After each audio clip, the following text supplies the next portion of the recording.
Hello po. So ito mga kababayan, umpisahan natin agad ngayon na itong kay sagutan no ni BP Sara at ni Yussi Claire Castro. Nako, mga kababayan, grabing ano no. Ako sa totoo lang mga kababayan, hangang-hanga talaga ako kay Yussi Claire. Grabe, yung sapol ng hiyang-hiya talaga. Yung alam mo minsan Vice President Sara, alam ko nanonood ka sa akin, pero yan ba mga sinasabi mo, pinag-iisipan mo? Ha? Kasi sa totoo lang, BP Sara, yung mga pinagsasabi mo, nagre-reflect lahat sa'yo. 'Di ba? Una, ganito po. Unang sabi mo, dapat hindi napansinin si Jose Claire Castro kasi kahihiyan lang ang dala niya. Kasi buong mundo ang nanonood, not only Philippines but whole world. Pero naisip mo ba 'yan, BP Sara? No, hindi ko lang sure ha sa mga nanonood sa akin at sa mga supporter mo kung ano ang kanilang reaksyon kasi speaking of kahihiyan ang dala, sa totoo lang, kung i-compare natin yung duty ni Jose Claire Castro, duty niya yan eh. Trabaho niya ang sumagot, trabaho niya ang pumuna, trabaho niya ang sumita, trabaho niya ang mag-reply sa bawat tanong ng media. So, kung ano man ang sagot niya, kung ano man ang tanong niya, trabaho niya po yan. At least may function siya. Pero, i-compare natin sa'yo, BP Sara, wala ka pong kwenta.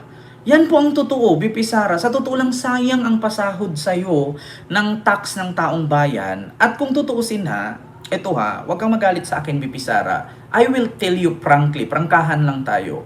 Alam mo kung tutuusin, yung sahod mo, dapat doon yan sa sekretary mo eh. Dapat ikaw ang dapat magpalit kayo ng sahod ng sekretary mo at mga staff mo. Kasi bakit? Sila yung pagod na nagtatrabaho, nagjo-duty. Ikaw kung saan-saan ka napupunta pero laki ng sahod mo.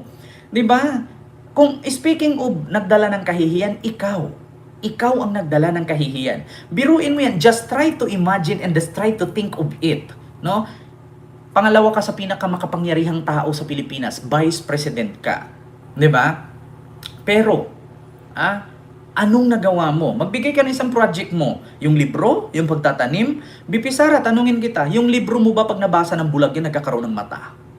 Yung libro ba na proyekto mo pag nabasa ng mga batang walang tirahan at natutulog sa lansangan, nagkaroon ba sila ng Uratex foam na higaan? Nagkaroon ba sila ng bahay? Nagkaroon ba sila ng masarap na pagkain? Hindi. Yun bang libro mo na proyekto, pag nabasa ba ng mga senior citizen yan na nangangailangan ng mga maintenance, kanilang mga nararamdaman at kanilang mga sakit na iniinda? Nagkakaroon ba sila ng maintenance? Nagkakaroon ba sila ng tawag dito, budget? Wala. Yung pagtatanim mo ng puno, BP Sara, ilang taon pa yan bago tumubo yung puno mo. Kahit bagyuhin tayo ura-urada, walang kwenta yung tinanim mong puno. 'Di ba? Kaya kung meron man ditong kahihiyan sa buong mundo or sa buong Pilipinas, ikaw. Ikaw. Yan ang katotohanan. 'Di ba? Ay nako. So ito po mga kababayan, pakinggan nyo po itong birada ni Sara Duterte, no, kay Jose Claire Castro. Mga kababayan, pakinggan nyo po itong birada niya. Ito. Ang plano ni Vice President Sara Duterte sa paparating na 2028 elections? Sinagot niya yan sa eksklusibong panayam sa kanya ng News 5. Live mula sa TV5 Davao, nangunguna sa balitang yan, si News 5 Mindanao correspondent Bril Montalvo. Bril, anong mga sinabi ni VP Sara? Jiggy, sa aking eksklusibong panayam kay Vice President Sara Duterte, sinabi niya ang kanyang saloobin tungkol sa 2028 elections. Pakinggan natin ang sinabi ng bise. Unang-una ang tanong, meron pa bang bayan, meron pa bang Pilipinas na pag-uusapan sa taong 2028? Ayan. Isa yan sa kanyang tanong. Meron pa bang bayan? Meron pa bang Pilipinas na pag-uusapan? Hindi ko dyan ipakita yung sagot ng palasyo. Ako, bilang isang ordinaryong Pilipino, bilang isang vlogger, content creator, at Filipino citizen, ito ang aking sagot. BP Sara, sa tanong mo kung meron pang 2028 at meron pang bayan sa 2028, meron pa. Hindi mo ba naisip? Yung tatay mo nga, binaboy ang Pilipinas, may natira pa. Ngayon pa kaya na nilinis ni Marcos ang kalat ng basurang iniwan ninyo? Ganun lang ka-simple. Nung panahon na presidente ang tatay mo, nag-iwan siya at kinalat niya. Yung naka-arrange na mga lamesa at upuan, kinalat niya, sinira niya, binaboy niya. Ngayon pa kaya, walang 2028 na bansa? Walang bansa sa 2028 na kung saan nilinis ni Marcos, sinalo ni Marcos ang trilyong utang na iniwan ng putang inang tatay mo. Sinalo ni Marcos ang korupsyon ng putang inang tatay mo. Pangatlo, sinalo ni Marcos ang problemang iniwan ng tatay mo. Tapos sa 2028, magtanong ka kung may bansa pang naiiwan, may bansa pa sa 2028. Sara, nagpapasalamat kami na vice presidente ka lang. Kasi kung ikaw ang naging presidente, kahit ngayong taon na to, walang bansa. Kasi bakit? Kakainin na tayo ng China. Kung nakakalimutan mo kung ang tatay mo ay umupo ng 20 years bilang presidente, putang ina, province of China na tayo ngayon. Yun ang literal na walang bansa. 'Di ba? Yun ang literal. Wala nang chiburetche. Yun ang diretsahang kasagutan. Kung ikaw ang maging presidente, talagang walang bansa. Kakainin na tayo ng China. 'Di ba? Ngayon pa nga lang, mas mahalaga ang China sa inyo kaysa sa tao eh. Biruin nyo, nung nakaraan taon, may Filipino Coast Guard tinaga ang daliri. Ni isang statement, wala kang sinabi na ikaw naman ang Vice President. Mga Filipino Coast Guard, binutas ang kanilang rubber boat at binomba ng water cannon. Ni isa sa inyo, wala kayong statement. Di ba? So ano nga asahan namin kung ikaw ang maging presidente sa 2028? May bansa sa 2028. Sara, tandaan mo yan. Pero sa 2028, ang tanong, hindi ka ba makukulong? Hindi ba? Continue. Sa taong 2028, lubog na tayo sa basura, sa baha, kahit sa korupsyon, lubog na tayo. Diyan tayo sa taong 2028, lubog na tayo sa basura, lubog na tayo sa korupsyon, lubog na tayo sa problema. Hindi mo ba naisip, Sara, kung bakit tayo nalubog sa korupsyon, lubog sa baha at lubog sa problema ngayon? Dahil sa iniwan ng tatay mo yan. Basura ng tatay mo yan. Katiwalian ng tatay mo yan. Just try to think of it and just try to imagine. Bipe, Sara. 2016 hanggang 2022, lahat ng korupsyon sa DPWH diyan nang galing. 2016 hanggang 2022, lahat ng problema sa Pilipinas diyan nag-umpisa. Umpisa ka ng 2022 to 2025, wala masyadong problema. Pinakamalalang problema sa administrasyon ng tatay mo. Biruin mo, may programa ang tatay mo, 119 project, 12 lang ang natapos. Sa 12 na yun, hindi pa nga tayo sure kung may substandard or ghost project doon. Yun ang totoo. Diretsahan tayo. Yung pagiging lubog natin sa baha, yung lubog natin sa flood control, lubog natin sa korupsyon, kagagawa ng tatay mo yan. Tignan mo sa Cebu. Nalubog sila ng baha. Sino ang may gawa nun? Nakutkutin ang bundok at dalhin sa Manila Bay ang Dolomite. Di ba ang administrasyon ng tatay mo? Sino ang gumawa ng flood control sa Cebu? Di ba sa administrasyon ng tatay mo? Halos lahat ng flood control ng tatay mo na substandard at ghost project, si Marcos ang sumalo. Problema ng tatay mo, basurang kalat ng tatay mo, si Marcos ang nagmana. Tapos ngayon, isisi mo kay Marcos? Diyos ko po. Mga kababayan, ako bilang ordinaryong Pilipino. Walang nangyayaring trabaho, maayos na trabaho ang gobyerno. Paano magkaroon ng maayos na trabaho ang gobyerno, Sara, kung ikaw mismo hindi ka tumutulong? 'Di ba? Alam mo, sa totoo lang, Sara, may sarili kang pangalan bilang Vice President.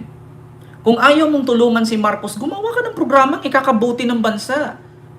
Kung ayaw mo siyang tulungan, magpa-imbestiga ka ng sarili mo para maipakulong lahat ng korap. 'Di ba? Kung talagang concerned ka. Kung iasa mo lang din naman sa presidente, 'di ba? Ang problema sa Pilipinas. So bakit na vice president ka pa? Kung iasa mo lang lahat kay BBBM, ang problema ng ating bansa, bakit nag-vice president ka pa at hindi ka pa nag-resign? Takot ka bang mawala ng kita? Piruin mo, binoto ka ng mga bobong DDS at mga loyalistang nauto mo noon, tapos hindi ka nagtatrabaho, hindi ka ba nahihiya? Tumanggap ka ng sahod mula sa pinaghirapan ng taong bayan? Kami nga, nagtatrabaho kami. Kami nga, nagbayad kami ng tax na kahit hindi naman namin gusto, napipilitan kami. Pero ikaw, kumubra ka ng sahod mo na wala kang ginagawa. Makonsensya ka naman. Di ba? No. Kaduda-duda din yung galawan ng administrasyon ngayon, di ba? Mag-iisip ka, bababa pa ba ito? Hindi. May mangyayari. Kaduda-duda daw ang kilos ng administrasyon. Talagang magduda ka. Kasi una, sa dito sa National Security Council sa Pilipinas, tinanggal ka. Kasi kung kasali ka pa doon, lahat ng hakbang ng gobyerno, pinapaalam ninyo sa China. Kasi nga mga spiya kayo, di ba? Kaya talagang magduda ka. Pangalawa, hindi ka namang kasali sa miyembro ng gabinete ni Marcos. Kaya magduda ka talaga. Una, paano hindi ka magduda? Ang dami mong kasalanan. Paanong hindi ka magduda? Ikaw mismo alam mo sa sarili mong may mali ka. Talagang magdududa ka. Kasi hindi mo alam kung anong sunod hakbang. Either ipakulong ka, ipa-aresto ka, or i-impeach ka. Talagang magduda ka. Di ba? May pa bang eleksyon? O wala na? Lahat naman ng qualified sa ilalim ng saligang batas na pwedeng tumakbong Pangulo ay pwedeng tumakbo. Lahat daw na qualified sa saligang batas na pwede tumakbong Pangulo ay pwedeng tumakbo. Yes, totoo yan, BP Sara. Totoo yan, walang problema. Lahat ng qualified pwedeng tumakbo. Pero Sara, hindi po kami tanga. Diba? Maraming salamat Ma'am Bia Bing sa yung membership. Thank you so much po. Kay Jenny Ramos, silo po. Lahat po ng sinasabi mo ay tama. Diba? Qualified, pwedeng tumakbo. Pero Sara, hindi porket qualified ka kasi anak ka ng presidente noon ay iboboto ka na. Tandaan mo Sara, ang kailangan namin yung walang issue sa korupsyon. Yun lang, napakasimple. Napakasimple lang ang kailangan kong iboto bilang Pilipino, yung hindi corrupt. Bakit? Kahit sabihin mong marami kang nagawa, kung corrupt ka naman, useless. Ang maganda dyan, yung hindi corrupt. Yun lang. Wala na akong ibang hahanapin. Kung gusto kong magkaroon ng Pangulo sa 2028, yung walang issue sa pagnanakaw sa pera, yung hindi corrupt. Yan lang naman Bakit? Kasi kapag corrupt ka, diyan nag-umpisa sa korupsyon ang paghihirap ng bansa. Kung walang corrupt, walang mahirap. Totoo naman talaga. Di ba? Lahat ng sinabi ni Sara, tama yun. Dito sa lahat ng qualified sa saligang batas ay pwedeng tumakbo. Pero hindi lahat ng qualified na pwedeng tumakbo ay iboboto namin. Ang iboto namin, yung walang record sa pagnanakaw.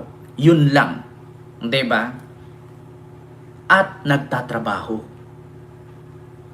Di ba? Continue.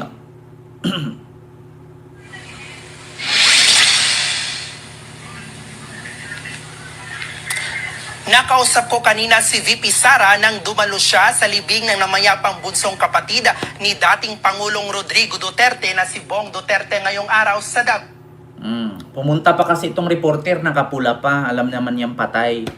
'Di ba? Respeto naman. Ito pa, sunod mga kababayan. Sinasabi ko na nga paulit-ulit na si Claire Castro nagdadala yan ng kahihiyan sa ating bayan dahil tinawag siya na spokesperson ng Office of the President. At syempre, kapag nagsasalita ang Office of the President, nakikinig ang buong mundo, hindi lang yung mga kababayan natin. At syempre, kapag ganun yung nagsasalita at ganun yung sinasabi ng nagsasalita, ay nagdadala siya ng kahihiyan sa bayan natin. Kaya So, kung ganun daw ang sinasabi ng nagsasalita at ganun ang nagsasalita, nagdadala daw ng kahihiyan sa ating bansa.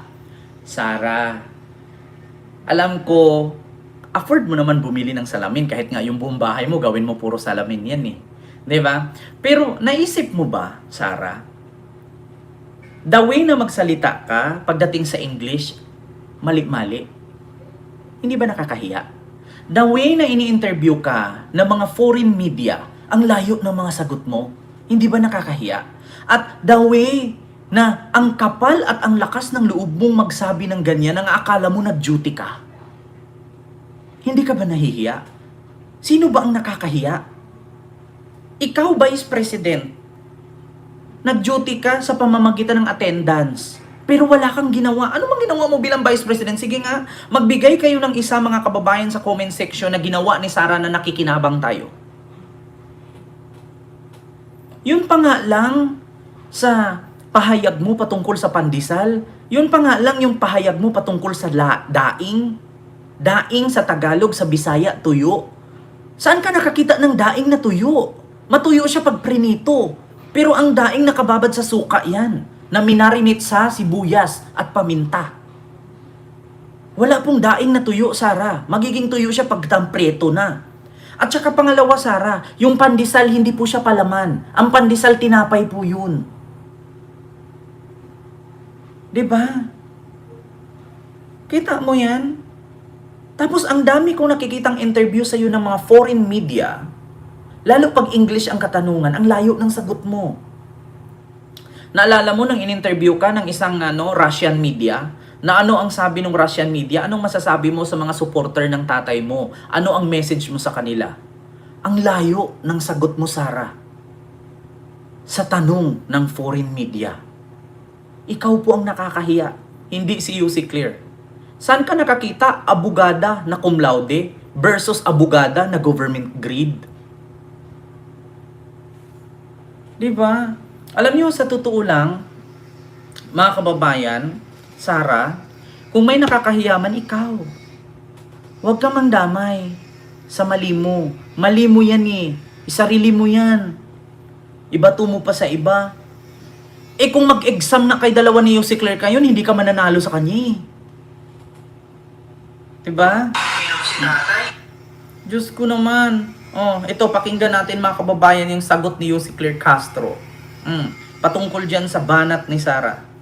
Mga kababayan, pakinggan natin. Yusek, good afternoon po. Yusek, kahapon nagsimula na po yung public consultation ng Kamara sa panukalang Anti-Political Dynasty Bill. Ano po yung reaksyon ng Malacanang? May rekomendasyon po ba ang palasyo para maging inclusive po ang public consultation? Nung nabanggit po ito mismo ni Senator Riza Hontiveros sa LEDAC at nalaman po niya na nagko-conduct na po ng public consultation, ay natuwa po ang Pangulo dahil ang nais po ng Pangulo ay maisabatas po ang nasabing bill, Anti-Political Dynasty Bill. Yan magagalit dahil yan naman din mga po Duterte ang nais niyan. ng ating mga kababayan. Ma'am, follow up. Sakali pong hingin na maging urgent bill, sisertipikahan po ba ito ng Pangulo? Kapag ka po na ibigay na po yung version ng dalawang kongreso, para po malaman kung dapat po ba itong i-certify as urgent, depende po yan sa provision, makakaasa po kayo dyan. Salamat, ma'am. Sunod na tanong mula kay Julie Baiza, 1PH. Hi, Yusek. Good afternoon po. Si Vice President Sara Duterte naniniwala daw po na may mga nagawang impeachable offense ang Pangulo. Una raw po yung pagpirma sa budget na alam daw ng Pangulo na galing sa bill na may mga blank pages at meron daw pong insertions. May sagot po ba ang palasyo? Unahin niya na po muna yung mga kaso niya bago niya tignan ang kaso ng iba. Oh, sa pool. Diba? Sinabi din po niya, Yusek, na impeachable offense din daw po yung pag hindi ng isang Ma'am opisyal Ashley, kapag kay Philip po. natatanong ng competency at kapag may nagsasabi daw na gumagamit siya ng illegal na droga. Unahin niya po yung sarili niya. At siguro mas maganda itanong niya yan sa kanyang ama. Patay. Sa pool. Sunod na tanong mula kay Tristan Nadalo, Newswatch Plus. Good afternoon, Yusek. Same po galing po sa naging interview ni Vice President Sara Duterte. She recently expressed concerns about the state of our country. Ang sabi niya po when she was asked about her plans for 2028, hindi niya direktong masagot yon because meron pa daw bang Pilipinas na pag-uusapan sa taong 2028. Lubog tayo sa basura, sa korupsyon, lubog tayo, walang maipagmamalaking big development at baka magising na lang daw po isang araw na walang maayos na gobyerno at magulong bayan. Ano po ang pananaw ng palasyo issue dito sa ganitong klaseng assessment from the Vice President? Unang-una, masasabi natin ang Vice Presidente ay bulag. Hindi niya nakikita kung anong ginagawa ng Pangulo. Kanina lamang po ay kababanggit natin kung ano magandang proyekto Diba? ng Pangulo patungkol sa ating transportasyon, patungkol sa ating edukasyon. Vice Presidente bulag. Nananatili siyang bulag dahil malamang ay hindi niya pinanonood or ayaw niyang panoorin kung ano nagaganap na katotohanan sa mga ginagawa ng Pangulo at ng administrasyon ngayon. Diba? Nakakalungkot lamang dahil yan ay galawang Duterte. Showing the characteristics of an emotional vulture. Oh, buetre. Isang buitre. Oh, patay. Diba? Sakit. Nagpapanggap na concern sa kalagayan ng bansa when in fact she admitted that she doesn't want to help Tama. the president Diba? in his projects Ayaw for niya the country. tumulong. Oh, Drama, pero walang gawa. walang kwenta. Another question. Follow-up lang po. In response naman to your statement sa kanya noon nung tinanong po siya, tinanong po kayo about yung claim niya po about the senators. At the end of your statement, you said just tell it to the Marines. Ang sabi po ni Vice President Duterte that your earlier, yung statement niyo po ay hindi na dapat pinapakinggan at pinapansin dahil daw po buong mundo nakikinig sa statement niyo at nagdadala raw po kayo ng kahihiyan. Unang-una, meron ka pala, hindi ko pala nasagot yung sumunod mong tanong kung meron pa bang bansa, right? Meron pa ba tayong bayan sa 2028? Yun muna yung unahin natin. Ayan. Ang kanyang sabi ay malamang wala nang maging bansa or Pilipinas sa 2028. Kung ang kanyang hula ay magkakatotoo, malamang mangyayari yan kung ang isang leader na iboboto sa 2028 ay isang Manchurian candidate. Manchurian. Isang puppet na isang bansa kung saan maaaring ipamigay Ang ang bansa. ating yaman, Sa ang ibang ating bansa. karapatan sa ibang bansa. Panis. Meron po na naging tugon dati, ang dating Pangulo Duterte, na maaari tayo or gawin tayong probinsya na isang bansa. So, kung isang Manchurian candidate ang ating boboto, baka nga maging probinsya tayo ng isang bansa. Huwag naman po sana. Diba? Patungkol tun sa nakakahiya po, Diba? Sa pool, kung meron pa ba daw bansa sa 2028, kung Manchurian candidate ba naman ang iboto natin, tapos ipamigay ang ating bansa at gawing province of China, talagang walang bansa. Sa pool, di ba? No, alam mo, Sarah, sa totoo lang, huwag mong hamunin yung cum laude versus sagrado mong 75. Sample! Sunod. Pakinggan natin. okay. Unang-una po, ang pagsasalita or pagsasabi ng katotohanan na siya ay nagiging source ng fake news, yan po ay katotohanan. Marami na po tayong beses na nagsabi na siya ang source ng fake news. At nandyan po, ulitin po natin para malaman po nating kababayan. Nandyan po yung kinuwento niya about sa altered police blotter ng Beverly Hills. Yung kay Paulo Na Tantoco. pinost pa, most probably, ng kanyang kaalyado na si Mr. Bobby Tiglao. Di ba? Nandyan din po ang mga AI-generated videos na napasinungalingan na. At yan ay galing sa kanyang mga kaalyado. Usually, nanggagaling pa sa mga maisog. So, hindi po nakakahiyang magsabi ng katotohanan. Ang nakakahiya po ay umaming may kakilalang assassin at handang magpapatay Tama. ng Pangulo, ng First Lady, at ng dating House Speaker. Ang nakakahiya po ay hindi gumalang sa order ng court at manuntok ng sheriff. Tama. Bawal po yan sa batas.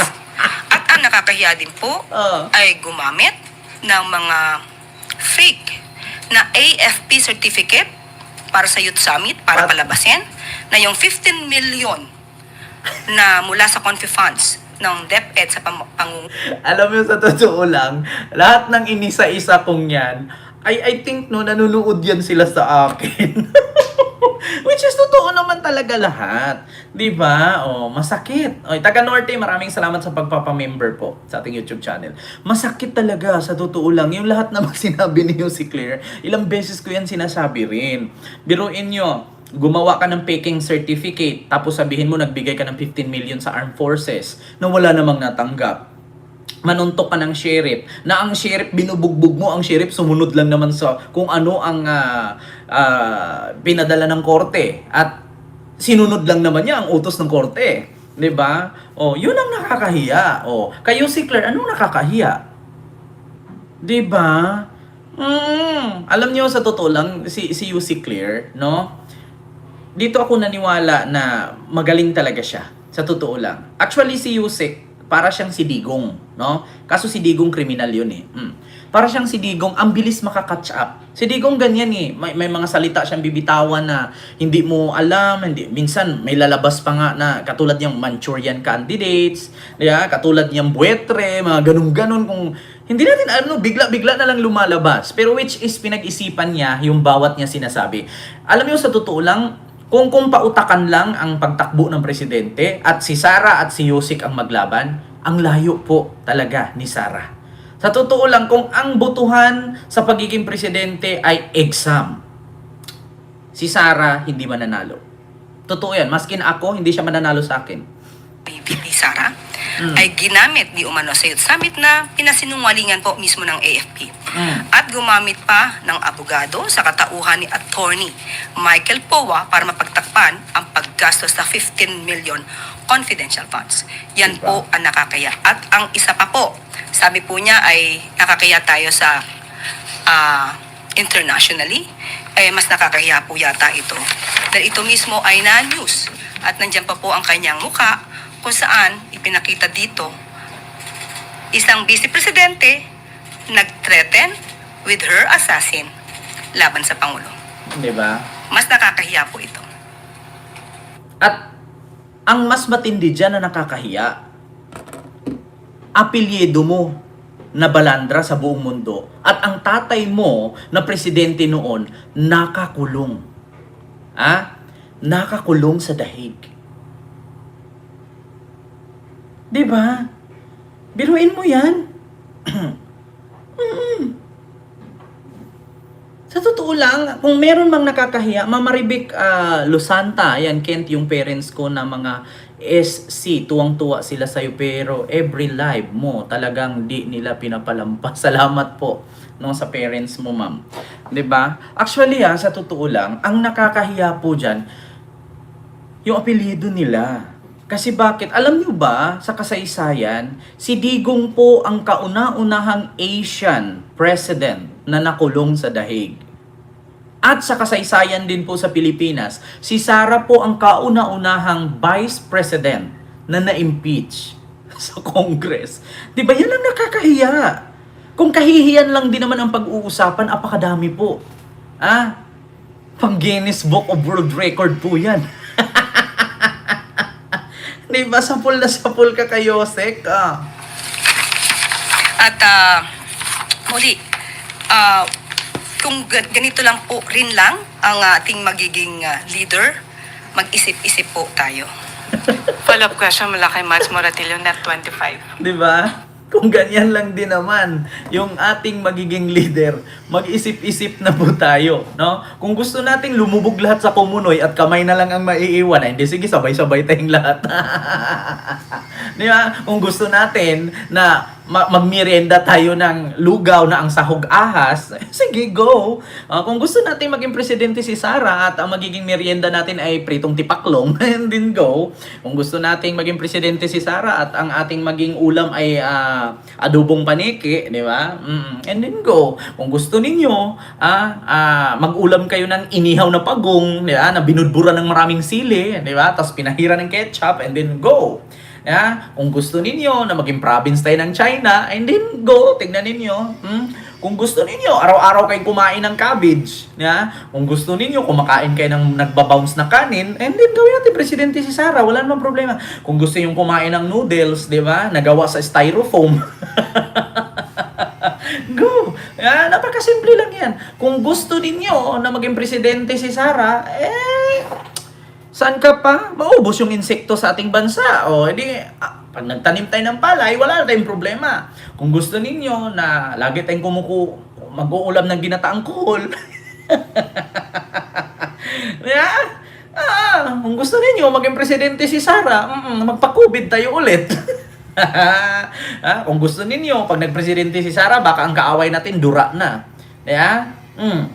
Kung gusto nyo, bawat pag di ba, ang mga Pilipino, pag nag-away, ang unang ginagawa, nagmumurahan. Alam nyo, sa China, pag nag-aaway, nagduduraan. Kung gusto nyo ganun, di, gawin natin presidente si Sara. Magduduraan na lang tayo. Kung gusto ninyo, yung lolo at lola natin, yung lola at nanay natin ay mapuro chinchanso ang mukha. Di, gawin natin presidente si Sara, di ba? O kung gusto natin, yung nanay natin, kahit gising, mas puti ang mukha kaysa sa liig, di, gawin natin presidente si Sara. Di ba? Saan ka pa? Ganun yun, mga kababayan. O, di ba? Sapul na sapul. Ni Yussi Claire Castro.